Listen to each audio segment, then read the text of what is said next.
Laura Phillips is a board-certified clinical neuropsychologist in the Learning and Development Center and for the School and Community Programs team at the Child Mind Institute. She specializes in the neuropsychological evaluation of children, adolescents, and young adults with a wide range of conditions that impact learning, behavior, and social-emotional functioning, including attention deficit hyperactivity disorder, learning disorders, and social cognitive weaknesses. Also trained in the treatment of children with anxiety and mood disorders, Dr. Phillips conducts in-depth psychological assessments and thoughtfully considers the complex interaction between a child's learning, emotions, and school placement. You're a neuropsychologist. Can you tell us a little bit about your role at the Child Mind Institute and what you do? Sure. So I'm a neuropsychologist within the Child Mind Institute has several different clinical teams, but my team, the Learning and Development Center, is comprised of neuropsychologists, and our primary role, my primary role, is to conduct comprehensive evaluations of children anywhere from, I start seeing kids around age 3. We do have some of my teammates will see even younger kiddos starting at 18 months, but we evaluate kids with a variety of neurodevelopmental conditions that impact on their learning and their behavior. So primarily we're talking about attention deficit hyperactivity disorder, learning disabilities, language disorders, autism spectrum disorder, developmental coordination difficulties or motor conditions.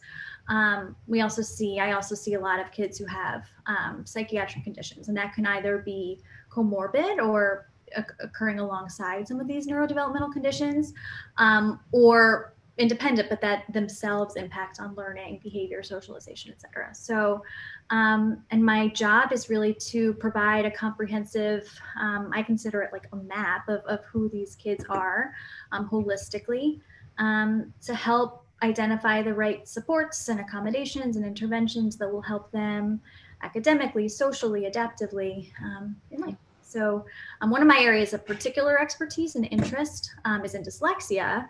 So both within the Child Mind Institute and on a little bit of a broader level, I'm involved in several projects around the science of reading, how the brain reads, how the dyslexic brain reads, and what are some science-informed interventions to help remediate kids with dyslexia. So that's just a personal area of expertise and interest, but my job is really working with a whole host of developmental conditions. That's amazing. And yes, I know dyslexia very well. Reading is, reading opens up everything. Without literacy, you're really limited in your ability to engage and participate fully in society. So it's really important. Thing clearly to read a book, or for work, or for school, but when it comes to like pleasure and it comes to bigger things, how have you helped your clients navigate that? So it's a great question. So I encourage, one thing that we know about even like I call it well-remediated dyslexic students. So kids who have been identified as having dyslexia and get really good support and become really accurate readers and have comprehension capacity, etc. Their reading rate remains slow, just because they're fond of sight words. They just aren't as fluent, and they're slower readers. Reading remains effortful often, and so they may, and this isn't true obviously for all people, and I don't know what particular age group you're talking about, and I don't know what it can be any. Clearly kids, it can be anything. Like I'm thinking about my husband, who was never officially diagnosed as having dyslexia, and 1,000% he has dyslexia. There's no doubt in my mind. Just watching the way that he reads, and he's went to Harvard Business School, so this, as we know, dyslexia and intellectual capacity are not even close to related. And so he clearly has managed on his own, but he doesn't have any capacity to read phonetically. His spelling is horrific. He's a very slow reader. He can't read novel words. Getting him to read names of countries and names of people that he's never seen before is like, he doesn't know I'm talking about him right now. He wouldn't mind, I don't think. But he's a slow reader, and he reads for he doesn't read for pleasure. Reading for him is purposeful. So and I've actually, with a lot of high school students that I've worked with, that I hear the same thing. Like, reading isn't relaxing because it's work. So in the same way, I am a voracious reader. I always have been. I have a lot of skill weaknesses. Don't ask me to solve anything mathematically because I can barely add 2 + 5. But I was a very early reader and a voracious reader, and it is my haven because it was never effortful for me. But I think for students who have dyslexia, it is effortful. It's work. So they might not get lost in a novel the way that I do. So my husband and some teenagers with whom I work, even if they like reading is always purposeful. So they like to read nonfiction, and because they feel that if they're going to put in the effort to read, and this of course doesn't speak for all people, but this is something that I found really interesting with older dyslexic people, is that if they're going to put in the work, then they want to learn something from it. So when they do read, they often are reading nonfiction. They're reading books about, I don't know, whatever it is nonfiction wise that interests them. So that's just kind of in their free time. But in terms of reading for information gathering, I think that, or I'll say that differently. I guess when in high school and college, something that I think can be really helpful for students with dyslexia is listening to books on tape. Mostly because it just helps them get through the volume of reading. When your college professor tells you you have a week to read this textbook, which I remember getting 3 textbooks for a semester, and they would say, go read these. It's so much reading volume. And it takes a long time, but listening to books on tape, and I always say simultaneously, because it helps to build up your vocabulary for word usage, but also your orthographic store, which then will, when you see it and hear it simultaneously, you're increasing. There are a lot of things that go into building up an orthographic memory for words and orthographic storage. But hearing and seeing it at the same time makes it more likely that in the future you'll be able to read it and retrieve it. So it has benefits in terms of building up your reading capacity and fluency, but it also, so from a reading development perspective, it's really helpful. And from a work completion perspective, it just helps kids and teenagers and adults to get through reading material much faster, to access content that they clearly have the intelligence to understand, and that it's important for them to have access to. We know that through reading, you gain background knowledge and you learn about other cultures and you learn about the election, et cetera. So, we don't want people to be held back by how effortful reading can be or how slow reading can be. So listening to books on tape, audiobooks, podcasts, finding other ways to access information is, I think, really helpful. I totally agree. And I would think, reading, finding other modes to get reading material would obviously be a strategy. It's kind of a no-brainer, quote unquote.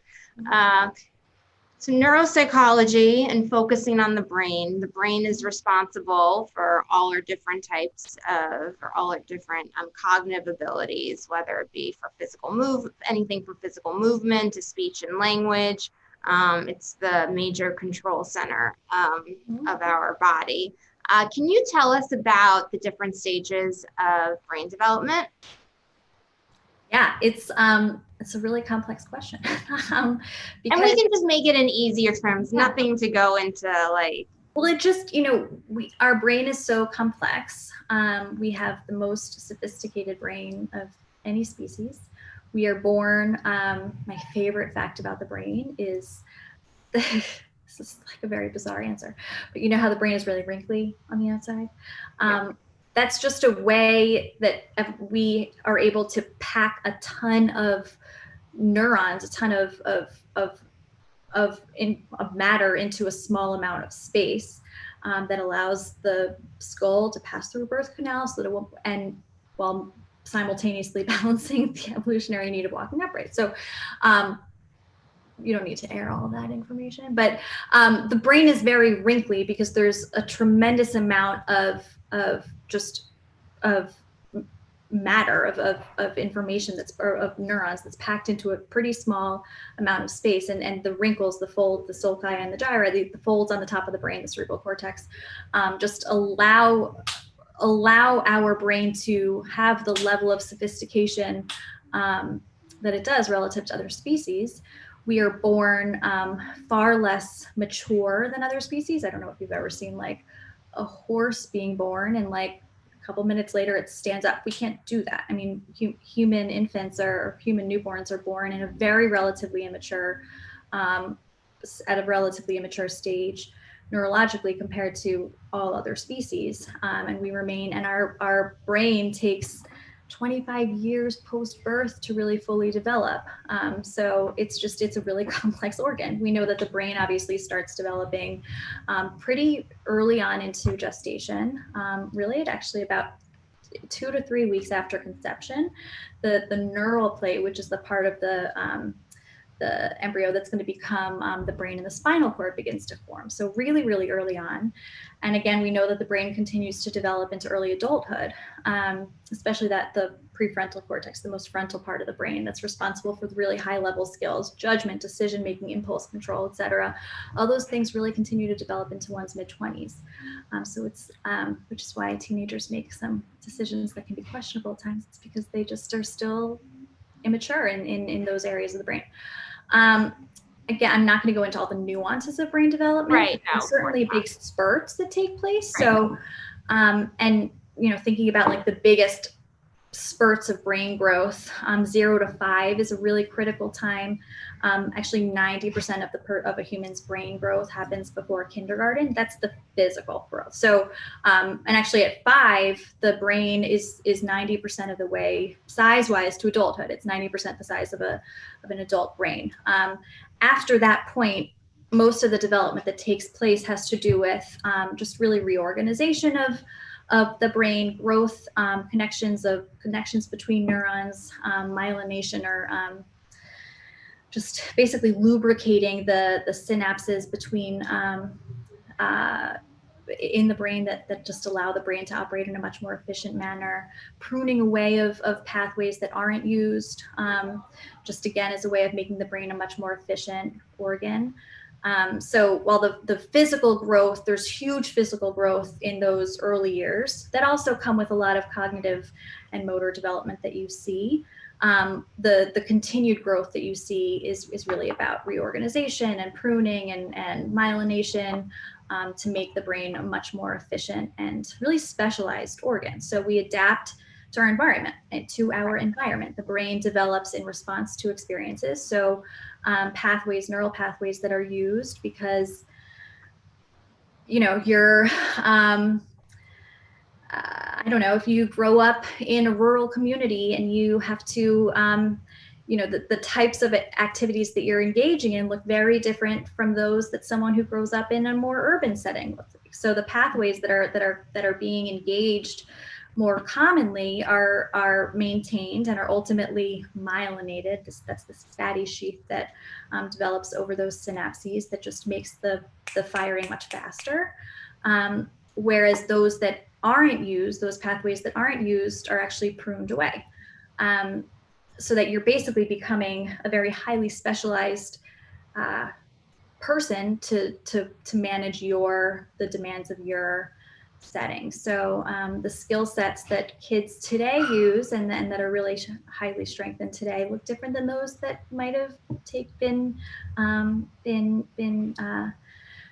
emphasized and reinforced 2 centuries ago, just because the demands that are placed on kids today are different than those from 2 centuries ago. But at the very beginning, the brain, the kind of the most primitive brain that is born at birth has the same material that just becomes shaped by environment, if that makes sense.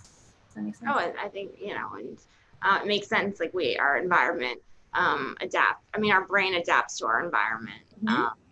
And and it's also really interesting to even learn. And I think our audience will appreciate, but find it interesting to know that the brain doesn't fully develop until 25. Because you would think that, like, you know, and I'm 31, so my brain's fully developed, but you would think that, like, you know, by the time you're 18, just thinking, like, you know, your brain would be developed. Technically, you're an adult, and you know, so forth. But it's really interesting. And it actually, if you think, I mean, it's interesting. It's important. Our growing understanding of the brain has, you know, like legislative implications. So some states don't try teenagers as adults until 16, until 18, until 21. I think that laws are starting to adapt just in recognition that, you know, there are neurological reasons that teenagers do the things that they do. Absolutely. Yeah, no, that makes sense. So I guess just give us a general overview. I mean, there clearly are very specifics, but what are the 4 major regions of the brain? And generally speaking, what does each region, what's it responsible in terms of cognitive functioning, social, emotional, but just very general, because obviously, as I know too, we could go very. So I think you're probably talking about the 4 lobes on the. Yeah, the 4 lobes. Sorry, that's what I mean. The 4 lobes. Yeah. So the largest part of the brain is the cerebral cortex, which is what everyone recognizes, that really wrinkly part with all the folds, the gyri and the sulci. Underneath that, we have all these subcortical structures of the brain that are also really critical and are important for things like memory and emotion and pleasure and hormone production and some other aspects of cognition and movement, et cetera. But the cerebral cortex, it is divided into 2 hemispheres, the right and the left hemisphere, and then also 4 lobes. So there's the frontal lobe. I always think FPOT is how I think about the order of the lobes. So there's the frontal lobe, which is the foremost lobe in the cerebral cortex, the parietal lobe, the occipital lobe, and the temporal lobe, which is like here. So the parietal lobe, which is on top, is responsible for processing information about temperature, taste, touch, movement. When we think about just information processing, there's like the what stream and the where stream, and the parietal lobe is really helpful for processing information about movement and spatial orientation and stuff like that when processing specific stimuli. The occipital lobe, which is in the back of the brain, is really primarily responsible for vision. The temporal lobe processes memories. It integrates them with the sensation of taste, sound, sight, and touch. There are also aspects of the temporal lobe involved in memory. There are aspects of the temporal lobe involved in language. But the other thing that's, I think, fascinating about the brain is that, you know, we used to think that these skills are pretty focal in their placement within the brain. So like you get an injury here and it wipes out like one particular skill. We really know that cognition is pretty widespread throughout the brain, and there are a lot of different brain, you know, there are networks. These cognitive skills are served by networks that are diffused throughout the brain. So you can't really say that like language is here, because there are different aspects of language that are processed in different parts of the brain, and different just components of processing take place in other parts of the brain, and it's really how the network functions together that leads to the skills that we see, or the manifested skills. And then the frontal most part of the brain that I mentioned earlier is really important for control of voluntary movement, for some higher level cognitive functions that I mentioned earlier on. The other thing that's interesting, you had mentioned earlier, you were asked about how the brain development, the brain really, it develops in a back to front manner, and sort of bottom up. So when you're born, the most basic areas of the brain that are responsible for a lot of those involuntary things like breathing and regulation of temperature and heart rate and blinking and certain reflexes, et cetera, they have to be fully developed because those are life sustaining. And then as the infant starts to unfold, the first, there's a lot of sensory motor development that takes place really early on. So sound is actually pretty well, hearing is pretty well developed by birth, although sound processing is something that obviously unfolds in response to the different sounds that kids are bombarded with in their environment. But things like vision and sensory perception, sensory input, different sensory input are among the first things to develop in a very young infant.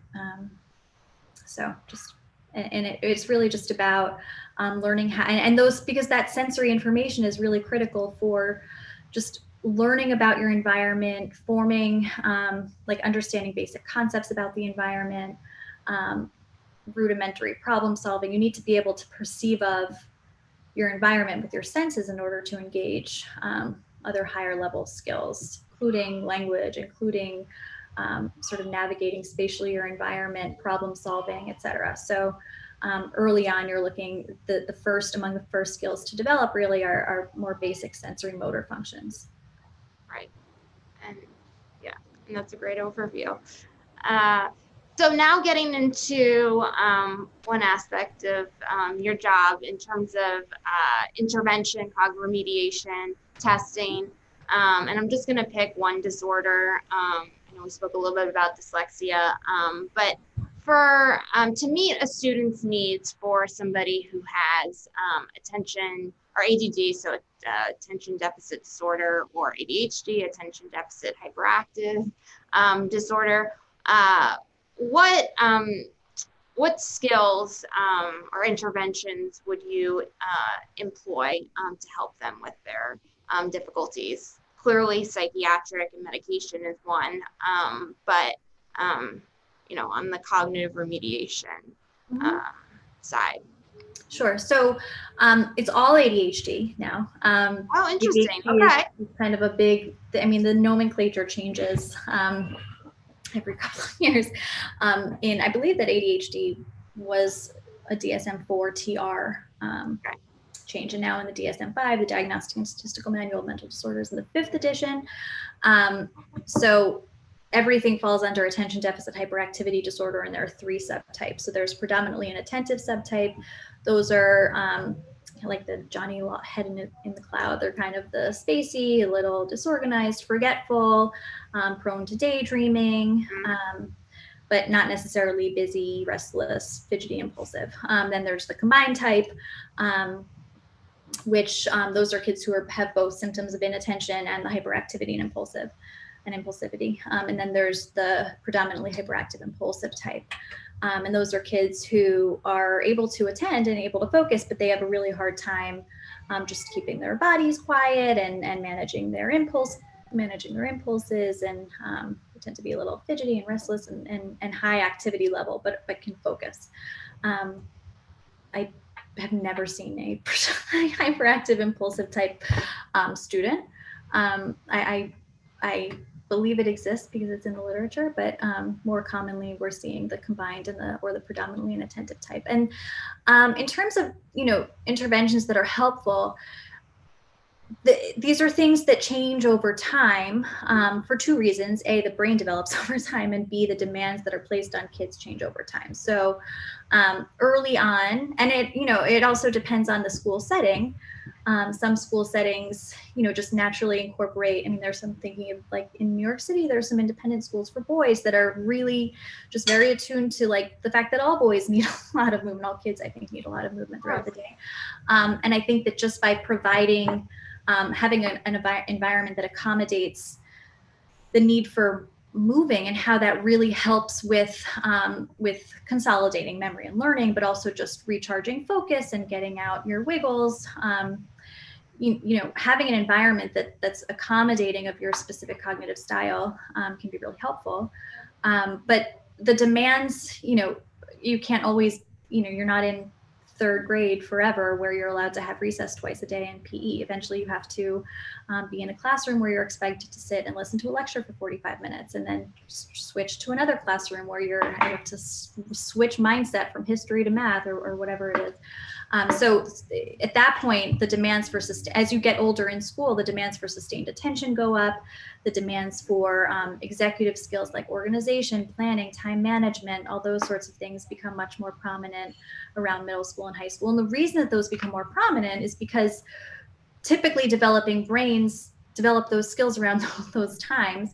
And kids with ADHD may not. So, early on, medication can be really helpful with just help with sustained attention, but it doesn't touch executive skills. So, and medication won't touch executive skills. So that's definitely something that needs to be explicitly taught to kids. It's really helpful for kids in middle school and high school or late elementary school even to work with someone who can help them develop time management strategies and train them to use assignment pads and developing good study skills, good test taking skills, good paper, organizing thoughts and writing can be really challenging if you have ADHD and organizational weaknesses. So learning how to use like an outline or a concept map or things to just get your thoughts out and to organize them to produce a coherent paper can be really, really helpful, because those are skills that just might not, they might be, but often are not intuitive for some of these kids. So that's the type of remediation that we're often talking about with ADHD.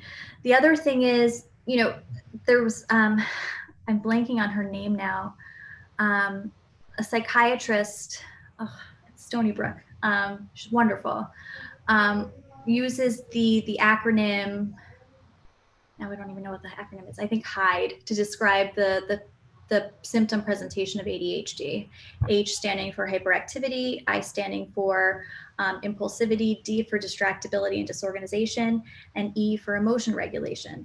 We don't often talk about the fact that many kids with ADHD really struggle. I think of ADHD broadly as just a difficulty with regulation, trouble regulating your attention, trouble regulating your behavior, and trouble regulating your emotions.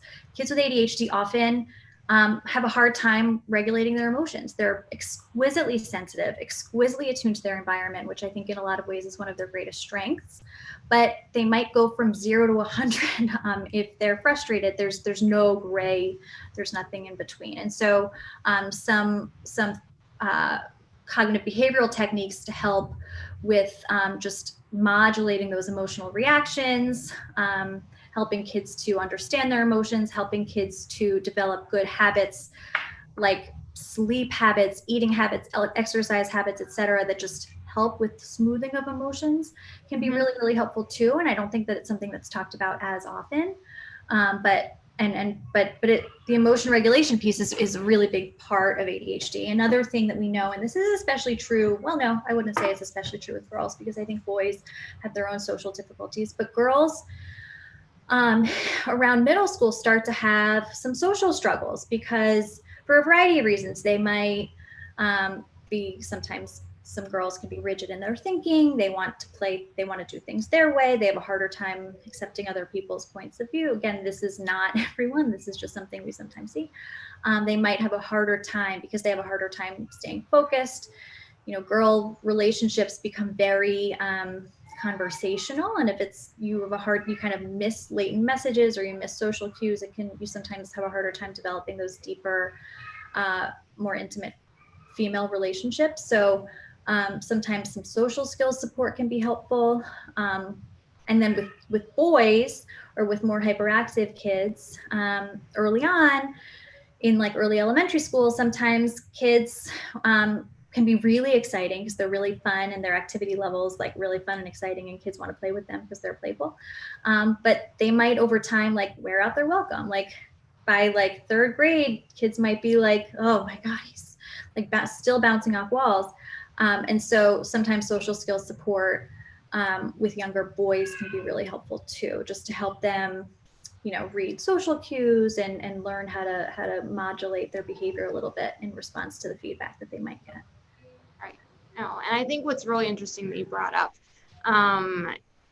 specifically in just our whole conversation about interventions and so forth, is exercise. I don't have ADD. I do have some attention deficits due to my stroke at birth, but exercise is such an important aspect to somebody's life. And so I've been working out since I was a sophomore in high school, and it brings up endorphins, it, helps with mood and, like you said, emotional regulation.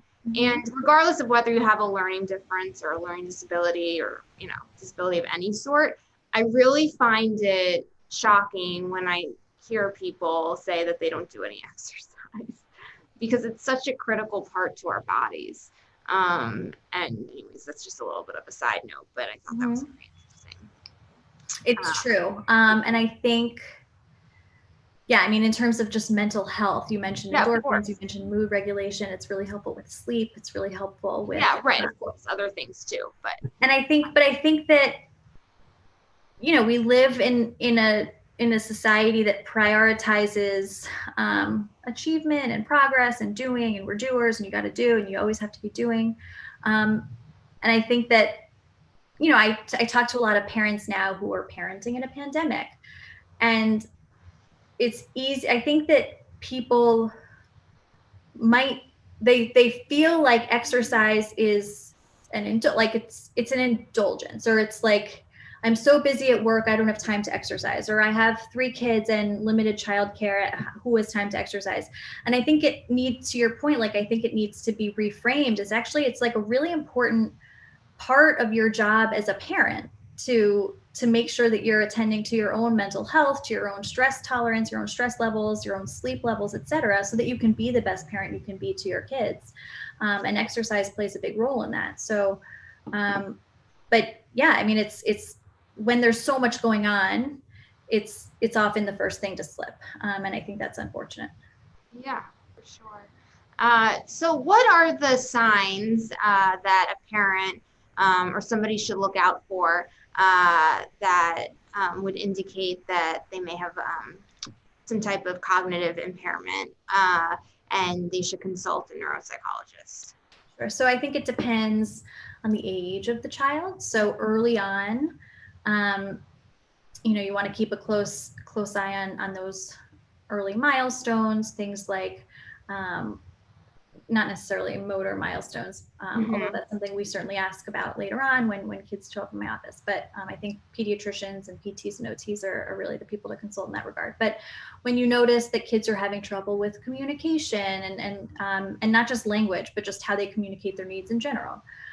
So we have a lot of nonverbal kids who have a hard time communicating using other means, and that could be a sign that there's something going on with social reciprocity.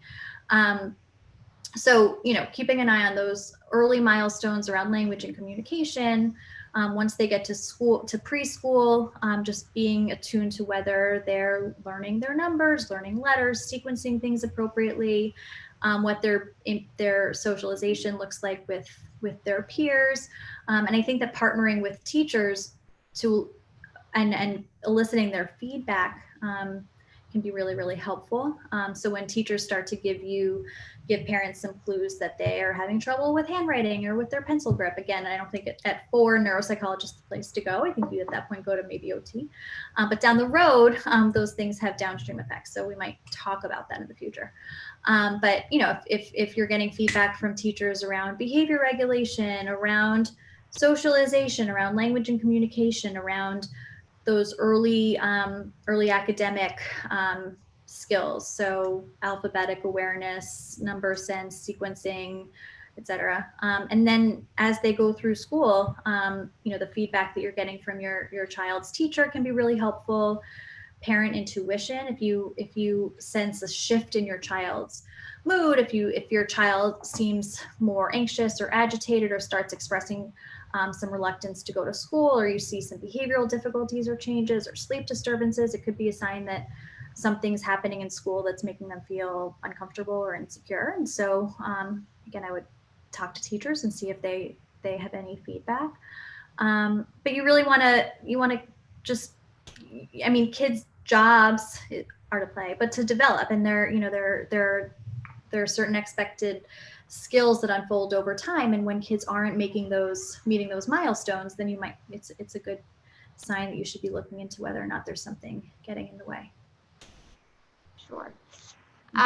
So for those that may not know, I mean, there's different plans, quote unquote, for people who have learning disorders and, when they go to school and accommodations and so forth.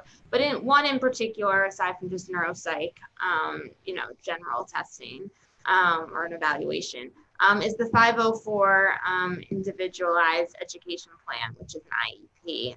Can you tell us what an IEP is, and maybe just like why does somebody need a specific IEP who has a learning disorder? Sure. So these are specifically in the public school system. So right. In independent schools might look different, but so both an IEP, an individualized education plan, and a 504 are ways of offering help for kids who are struggling in school. And there are some similarities, but there are also some important differences. So the IEP comes out of the Individuals with Disabilities Education Act, IDEA, and it's a federal special education law that protects children with disabilities, and specifically by providing special education related services that meet a child's unique needs. And it uses special education dollars to provide modifications to the curriculum. So actually, I think when I think about the difference between an IEP and a 504, a 504 being it has to do, it's a plan in response that addresses Section 504 of the Rehabilitation Act of 1973. So this is a civil rights law as opposed to a special education law. And it has to do with, it's a civil rights issue around discrimination. So basically trying to prevent or eliminate discrimination against people with disabilities. So if there are kids who have disabilities that impact their access to the curriculum or their access to aspects of school, or the school is, basically it's a way of preventing discrimination against students who have disabilities that don't fall under IDEA classification. And these have more to do with accommodation. So again, the way that I conceptualize the difference between the two is IEP has to do with curricular modification. So this is, changes to class composition. So whether you're either in a self-contained class or you get pull-out learning supports or speech and language supports or occupational therapy supports, but something is added or modified to the curriculum to address your special education needs, versus the Section 504 plan, which has to do with an accommodation. So there's either a class accommodation or a testing accommodation or an assignment accommodation. You're not changing the curriculum. Those students are still required to engage in the general education curriculum, but you're providing an accommodation, whether it's preferential seating to help with attention or extended time on testing because they're taking the same test, but they have more time to complete it because they have slower processing speed. So it's more of an accommodation than a modification, if that makes sense. That makes sense. And I think what's really important, and I didn't mention this originally in my question, but an IEP is specific to those that are in public schools. And when you go into a private school, it's more, you can correct me if it's wrong, it's really just from my knowledge, you go more into a neuropsych evaluation, which is a whole different, quote unquote, Yes and no. There are students who have IEPs who go to independent schools. Okay. And it basically just means that they receive additional supports that the Department of Education provides them with. And those can either take place in school or outside of school. So there are kids who get like set support, so special education teacher support services, or they might get occupational therapy that's provided by the Department of Education, even though the child goes to a different school. So you can get, and you can have an IEP developed even if you go to a non-public school. Okay. All right. So then I misunderstood. So but in terms of clarification, but typically we're talking about public education. Yeah. Right. Okay. Just generally speaking. Okay. And so I guess lastly, we're in this pandemic, unfortunately. And clearly, obviously, there is a hybrid between going to school and not going to school, but parents really, especially like states and schools that are going fully remote, parents are having to deal with managing academic, social, emotional needs that would typically be addressed at a school, give or take, or even like in person with some type of health professional aside from Zoom. But what tips can you provide parents to help them with, these challenges in their children during this time? Also a hugely complex question. Yeah. So just generally speaking, I'm not. Yeah, no. I mean, it's important, but I know it's complex. I think to the extent that parents can try to really maintain consistent schedule, maintaining consistent wake up time, anchoring the day in these obvious recurring events. So things like having a consistent wake up time, having a consistent breakfast time, having consistent lunch time, having a consistent snack, dinner, consistent bedtime routine, and consistent bedtime can be really, really helpful.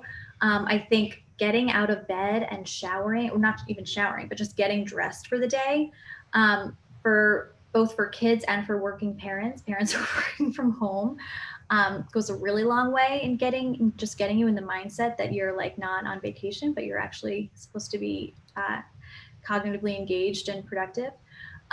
Visual schedules are really, really helpful. So whether it's provided by your school or the parents are coming up with those schedules themselves, I think that taking time to review a schedule in the beginning of the day, this is what your remote Zoom this is what your Zoom looks like.